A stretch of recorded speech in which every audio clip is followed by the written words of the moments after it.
Honours পড়ুয়া একটি গরিব ছেলে শিহাব শহরে থাকে। তার বাবা অতি কষ্টে তার পড়াশোনার খরচ চালায়।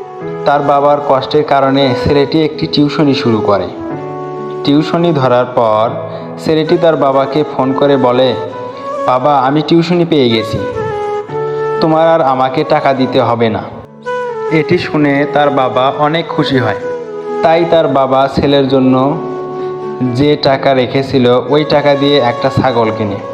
এদিকে টিউশনির 1 মাস হয়ে গেলে শিহাব আন্টির কাছে টিউশনির টাকা চায়।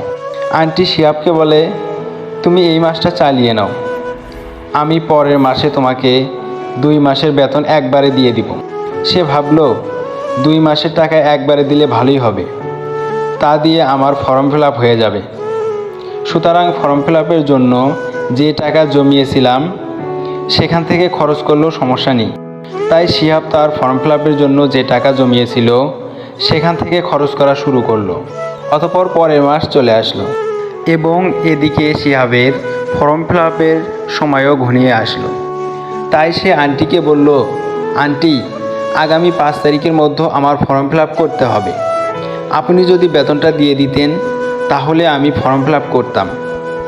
আন্টি বলল, তুমি 3 তারিখে এসো। তারপর শিহাব আন্টির কথা মতো 3 তারিখে চলে আসলো। 3 তারিখে এসে দেখে বাসা তালা দেওয়া। তারপর সে খোঁজ নিয়ে শোনে তারা বাসা ছেড়ে চলে গেছে। তারপর শিহাব আন্টিকে ফোন দেয়, কিন্তু শিহাবের নাম্বার ব্লক করে দেওয়া হয়েছে। শিহাব হতভম্ব হয়ে গেল। সে অনেক কষ্ট নিয়ে সেখান থেকে চলে আসলো। তারপর সে ভাবলো তার বাবা তাকে দেওয়ার জন্য যে টাকা দিয়ে ছাগল কিনেছিল ওই ছাগল বিক্রি করে তার বাবার কাছ থেকে টাকা নিয়ে ফর্ম ফিল আপ করবে। তাই শিহাব রাতে তার বাবাকে ফোন দেয়। ফোন ধরেই তার বাবা তাকে বলে, বাবা শিহাব, আমাদের তো সর্বনাশ হয়ে গেছে।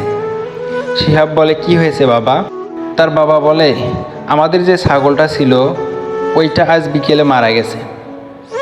এটা শোনার পর শিহাবের মাথায় যেন আকাশ ভেঙে পড়ল। শিহাবের আর ফর্ম ফিল আপ করা হলো না। শিক্ষা: কাউকে মিথ্যা আশা দেবেন না। আপনি জানেন না আপনার কথার আশ্বাসে মানুষ কত পরিকল্পনা করে রাখে।